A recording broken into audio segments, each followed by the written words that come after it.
All right. Ready?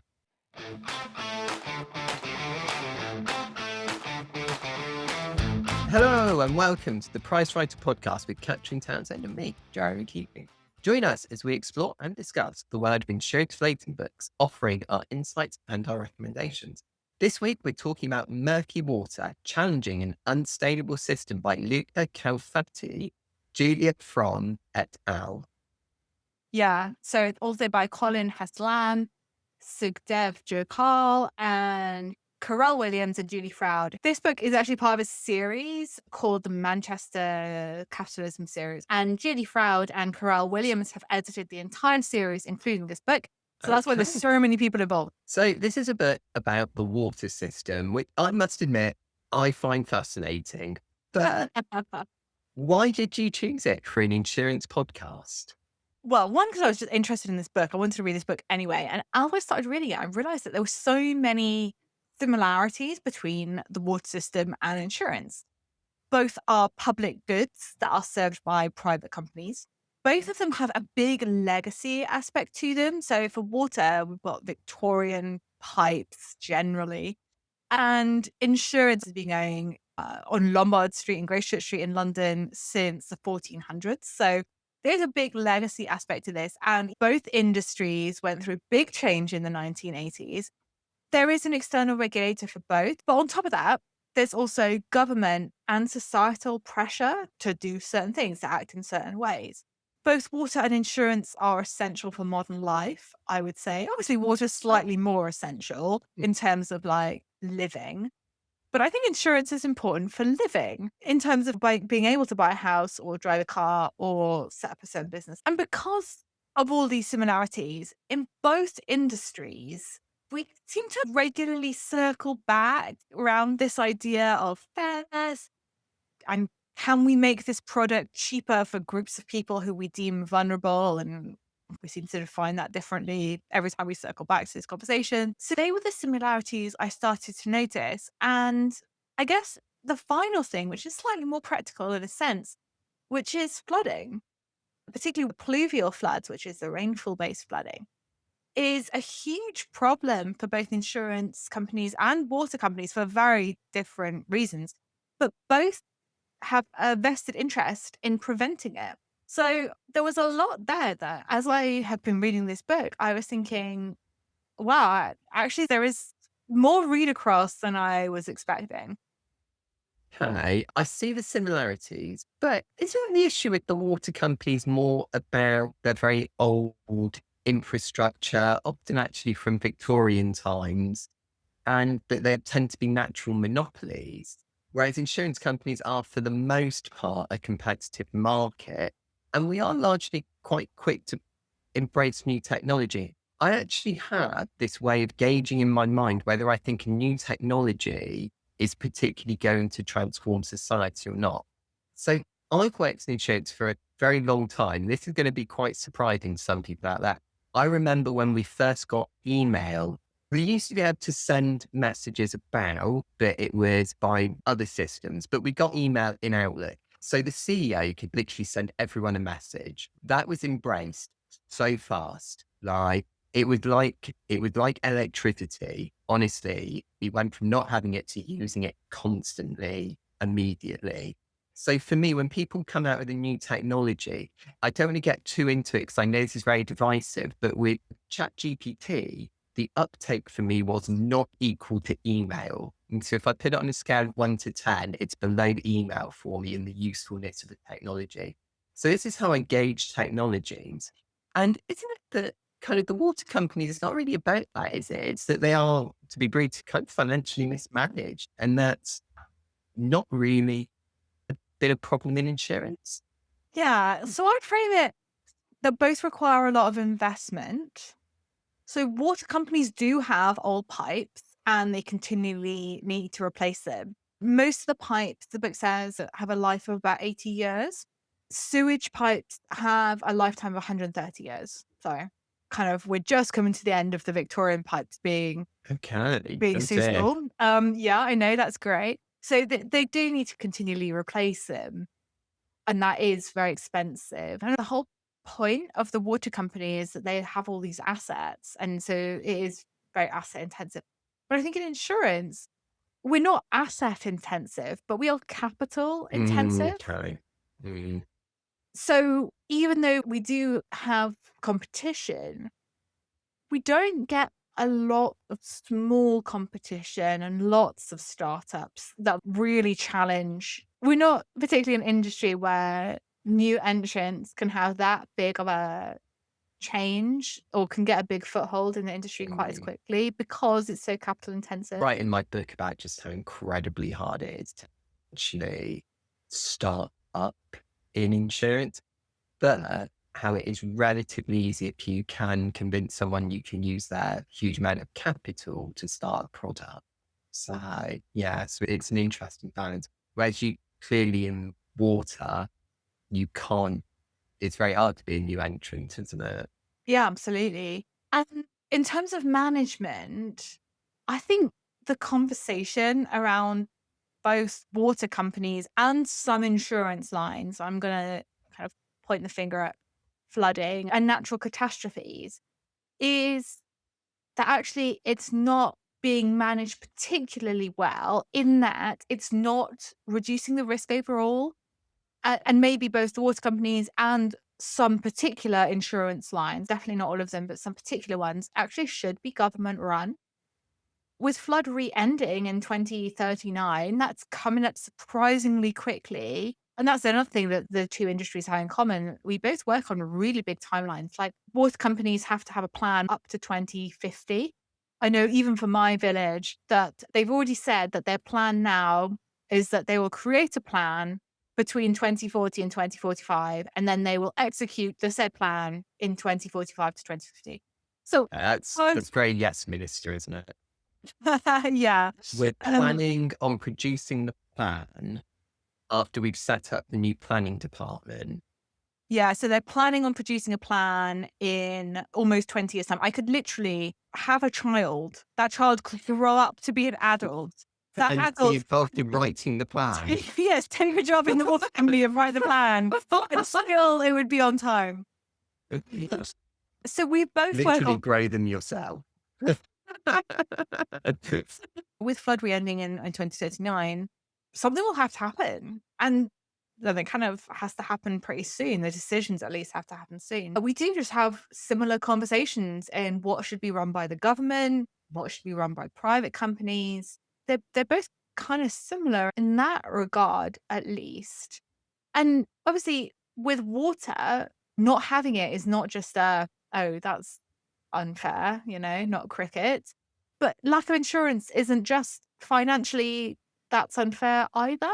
Mm, Insurance is fundamental to people's lives. And I know I go on about this all the time. But without insurance, you can't get a mortgage. So you're stuck in your house. You wouldn't be able to move or you wouldn't be able to finance it again. Also, that there'll be less money for cleanup efforts after a flood, which is not only really painful for the area economically, but can also lead to waterborne disease.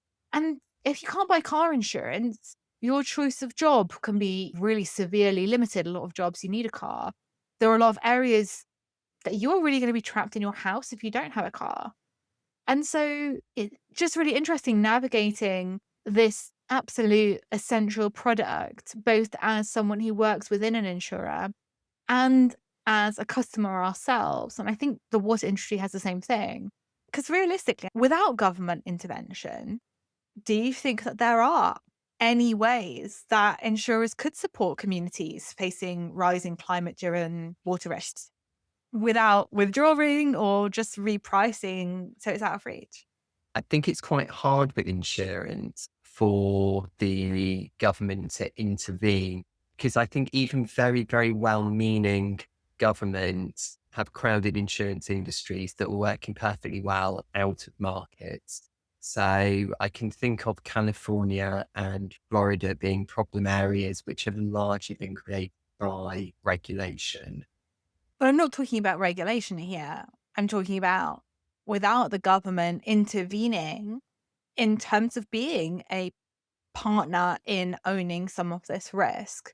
in the same way that we're not just talking about slapping more regulation on water companies. The conversation, I think it's 86% of people in the UK at the moment support water companies coming under national control. What about genuine government intervention in a similar way or a slightly different way to Flood Re? Governments absolutely do have to get involved to form solutions in both water and insurance. But I do think too much regulation or intervention tends to compound issues. What would we want it to look like? Book gives 5 what they call desiderata, which is basically a wish list of fundamentals, which I think apply to insurance as well. Just on that note, though, the book is not easy to read. I kind of thought it would be a little bit more of like a rallying call to action type thing. It's definitely not. It's written as an academic tome. It feels a little bit like. So use lots of long, slightly odd words like desiderata. But anyway, the 5 things on their wish list are that companies should be technically capable to deliver the product. I think that works well for both insurance and water. Socially and spatially inclusive. So no areas where there is literally no coverage at all. Financially accessible. And that's slightly different from socially inclusive because you can say, well, I offer insurance to everyone and that's inclusive, but if they actually can't afford it, it's not financially accessible. Environmentally responsible. Obviously, that works for water companies, particularly with sewage outflows and things. But I think it still holds for insurance. I do think that there are a lot of things that the insurance industry does, particularly what we do with our capital, maybe being a top one, and also the kind of risks that we insure. Are there large commercial risks that maybe aren't environmentally responsible? And finally, that both industries should be democratic. And by that, I don't mean that we should have to vote on everything that the water companies and our insurers do, but in that informed members of the public should have some influence on the system. So that kind of involves 2 things. One, that the industries are transparent enough that people can inform themselves. You shouldn't have to wonder what goes into your insurer's pricing. Okay, don't share the algorithm, but at least share a list of the features that are used, that kind of thing. We shouldn't have to, this is the genuine thing, go to Reading where they hold the lists of where all of the pipes are, how deep they are, and in what state of disrepair they are. Mhm. You have to physically go, you can't request them by email or anything, which is madness. So there should be ways that the public can inform themselves.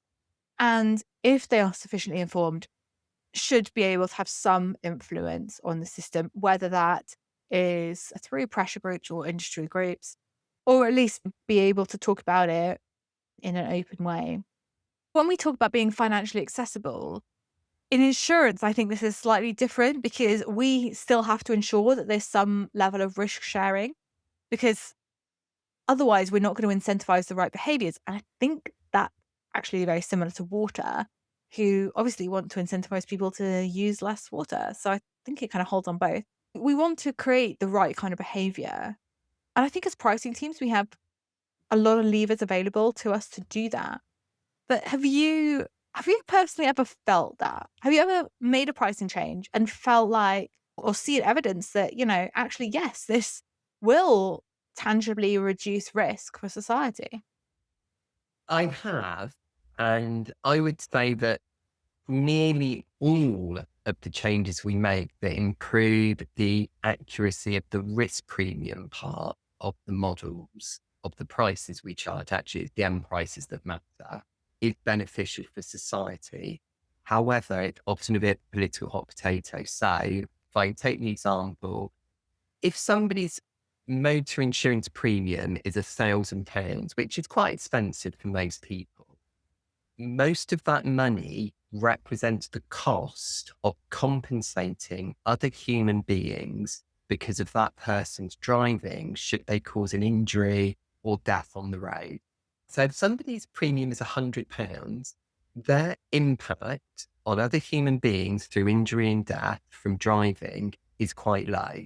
If it's £1,000, it's quite high. And I'm afraid to say that pricing that person out driving probably does mean en masse. So a single person we can't say about. En masse, a large group of people whose premiums were in the £1,000 region, they didn't drive, there would be fewer accidents on the road. And that is a nasty thing to say, but it is the reality of what we do. So in that way, although I don't like it, that is the case. And I would put a slight reverse side on that, which is to say that I fundamentally think varying prices by sex, I do not like to do it. So I don't like seeing that factor in models. But the reality is that by forcing gender neutrality, we do make driving unaffordable for some young women, which affects their lifestyle and their safety. And we make it more affordable for young men, which affects injury and death on the road. So in that way, I would say that very fundamentally what we do in pricing is pulling levers that affects the risk in society as a whole. And even though there are negative aspects to it, generally making the pricing as close as possible to the true underlying risk is generally beneficial for society. Yeah, and I do think there's a kind of delay part of this, isn't it? It's not that we're saying that young people should never drive, but instead of people learning at 17 and driving by themselves when they're 18, for example, delaying that until their brain is slightly more mature, maybe in the early 20s, that has a big difference. If you look at the curves and who causes accidents, and I know that, for example, my grandpa had it at the opposite end of the spectrum, where he was saying that his insurance premiums were so expensive that he was looking at cutting down or potentially stopping driving. And it did. It changed his behavior. He was thinking more about, I'll get the bus into town. I won't take short journeys.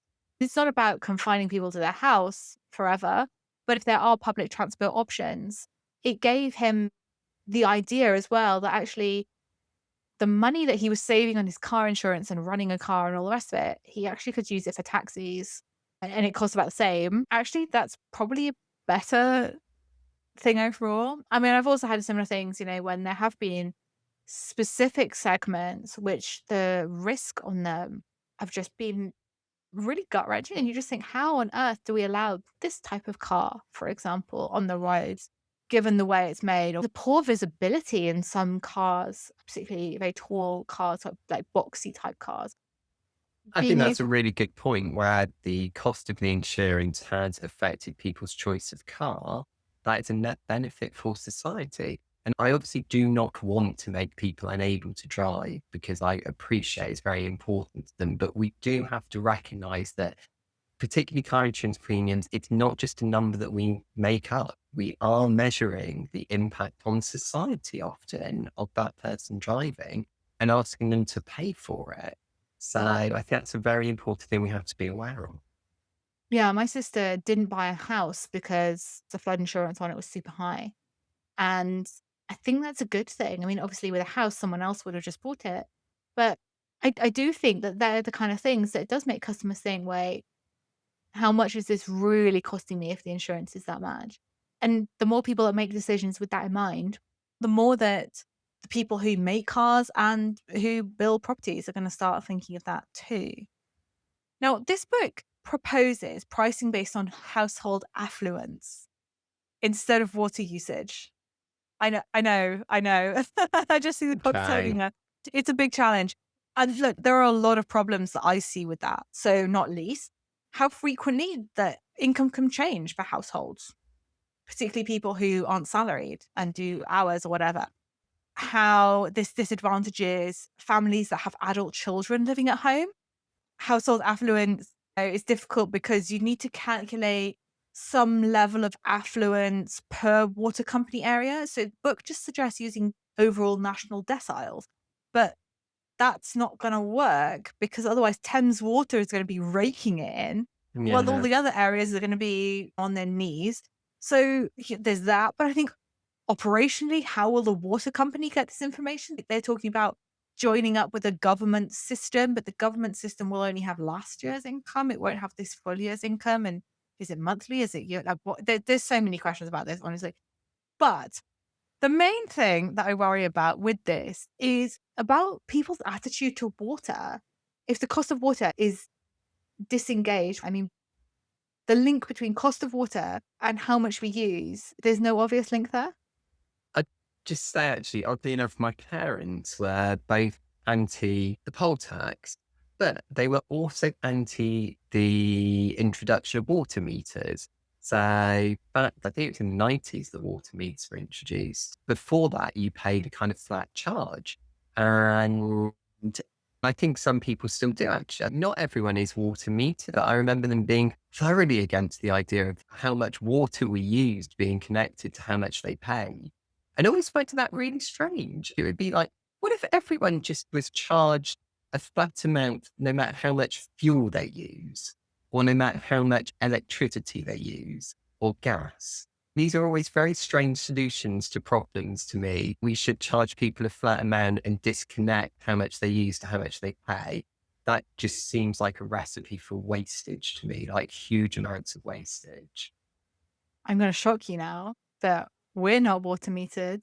Ah, there you go. Yeah. There you go. We're in a terrace and also we have one water mains. Right. So, yeah, I mean, there's a lot of reasons why metering is a problem. And I totally Just get all of that.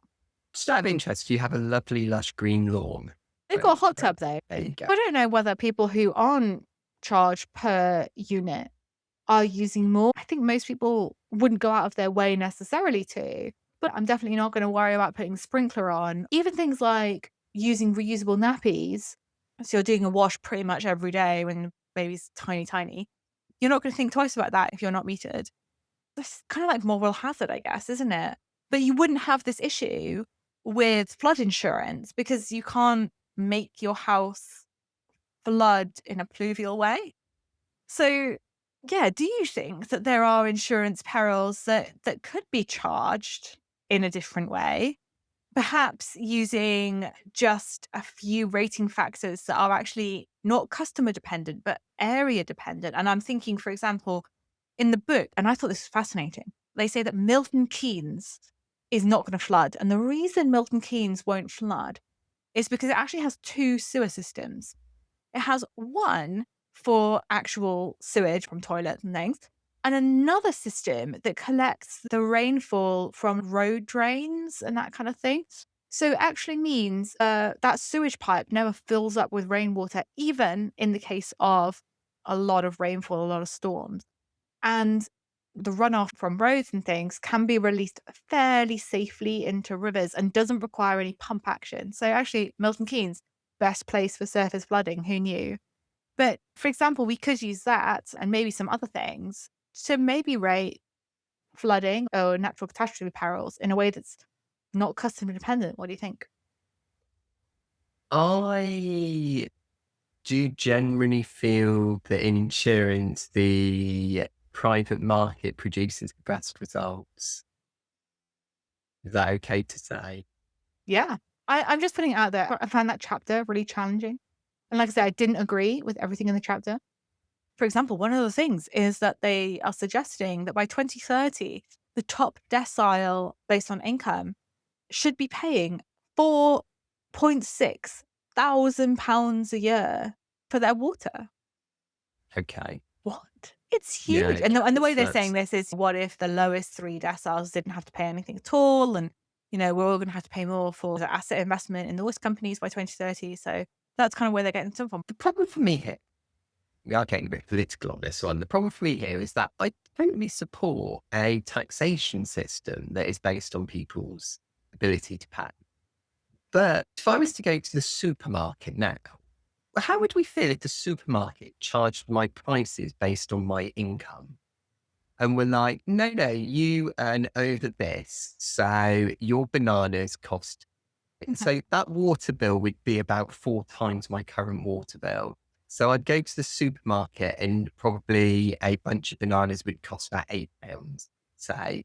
And it would be like, because you're in whatever income bracket, your bananas cost eight. And it's like, people are like, no, that's bonkers.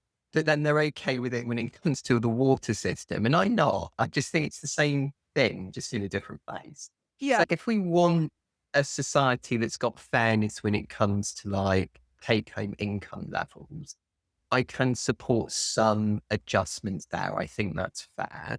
But I think when it comes to actually what you buy being means tested on what you pay is a bit strange.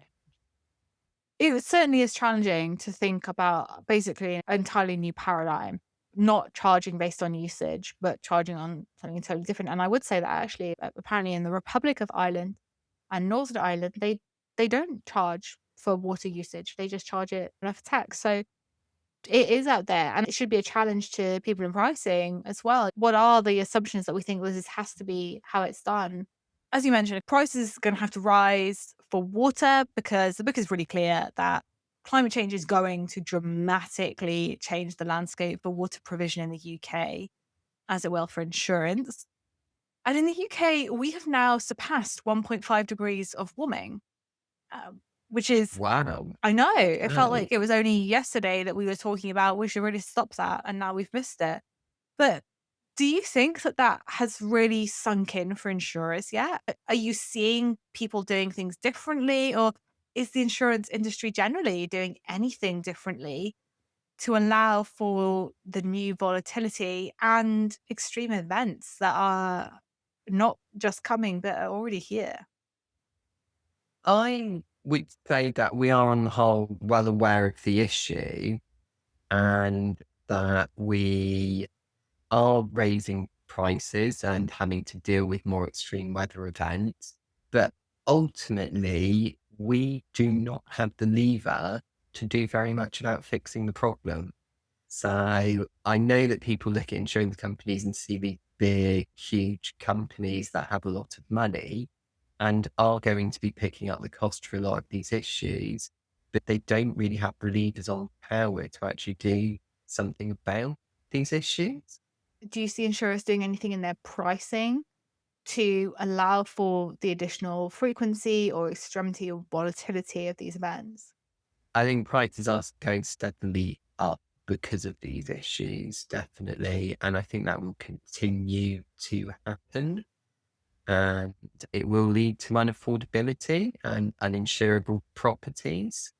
And that will appear to be caused by insurance companies charging higher prices because it is.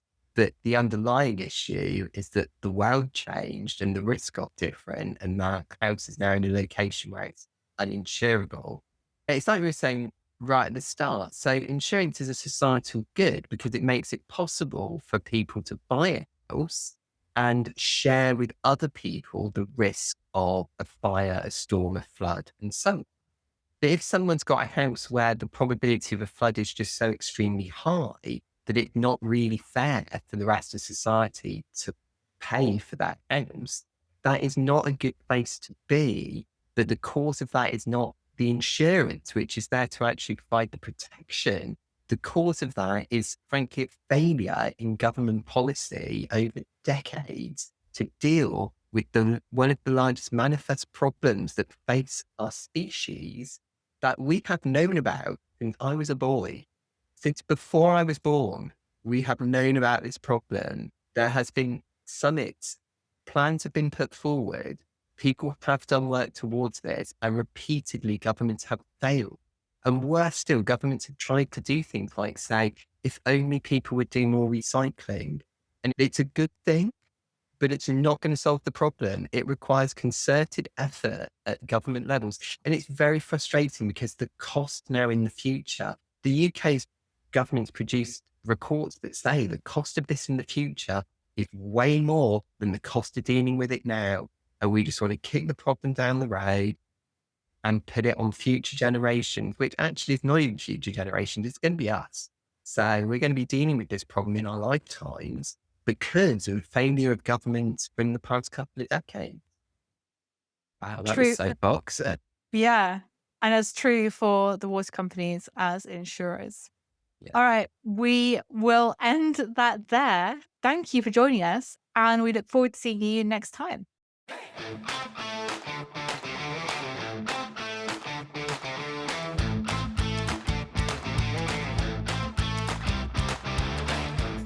PriceWriters transforms pricing professionals into the most respected leaders in insurance. Find out more about our capability audits by visiting pricewriters.com.